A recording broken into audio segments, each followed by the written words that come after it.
For much of the last century, America has been the champion of free trade. A tariff of 10% on China based on the fact. But that's changed in recent years and is set to change even more dramatically under President Trump, who says he plans to throw up high tariffs on many of America's main trading partners. What should we make of this protectionist turn? Could it usher in a global trade war? For more, I spoke with Ngozi Okonjo-Iweala, who is the Director General of the World Trade Organization. Madam Director General, pleasure to have you on. Thanks. Good to see you again, Farid, and Happy New Year. Thank you.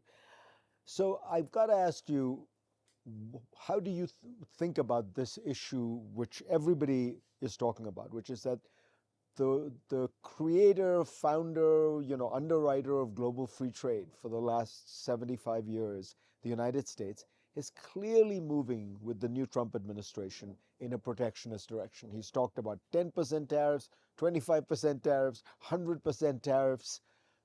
When you hear that, what do you think? Well, thank you, Farid. A very good question. What I'd like to say is let's step back a bit. Over this past 5 years, at least since I've been Director General of the World Trade Organization, trade has been facing challenging times with increasing protectionism and protectionist measures, not just by the U.S., but several members. And that has been a cause for concern. But against that backdrop, I want to say something. When you look at the numbers, trade has been largely resilient.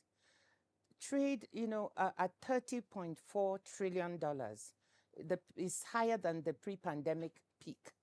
That's 1 point. Second, our latest numbers show that 80% of world trade is still going on WTO, most favored nation terms. So there's resilience. But yes, there's cause to worry. We are seeing increasing fragmentation and protectionism. We've done some work, and we've shown that if we break into two, let's say, geopolitically divided trading blocks, we would end up with a 6.4% loss in global real GDP in the longer term. This is huge. This is an impact on everyone. And it's up to this is $6.7 trillion loss. It's like losing the economies of Japan and Korea combined. So we don't want to see this increased fragmentation because it's not good for anyone. So what do you say to Americans who say, look, we like free trade, but the Chinese have not played by the rules. They've shielded themselves. They claim to be a developing country. Their government subsidizes a lot of their, car manufacturers, whatever it is. And then we have to face that. That's unfair competition. Why should we not have tariffs?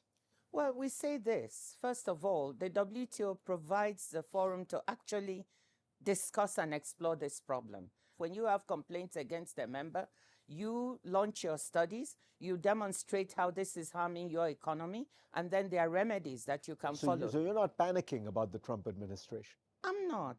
To say that, yes, I'm concerned, but I'm not panicking. I feel, actually, I've been saying to members here at Davos, let's chill. Let's not get too overexcited. And to our members, I've also been saying, look, let's not do any tit for tat. It's not when you hear something from one member, you immediately apply counter tariffs or do something else. Let's have a considered approach. We do have methods to deal with these issues and follow them. But when you hear somebody like the Prime Minister of Canada, he's talking about retaliating, and he says everything is on the table. Politicians need to defend themselves, right, amongst their population. So I'm not surprised to hear that. But I do think that we have very responsible members, of which Canada is one, the EU, the US, and that they're trying to follow the paths. I've seen the EU launching investigations. China is doing the same. They have complaints against the EU, and we've said the same to them, and they're actually following that path. And there are very tough discussions going on between China and the EU now.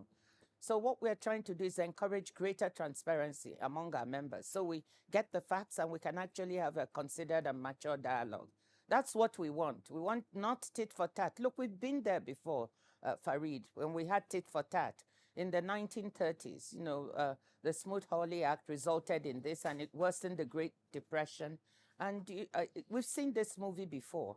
So I'm encouraging members. I know we love reruns of old movies, but I don't think this would be a particularly good rerun. Ngozi, pleasure to have you on. Thank you.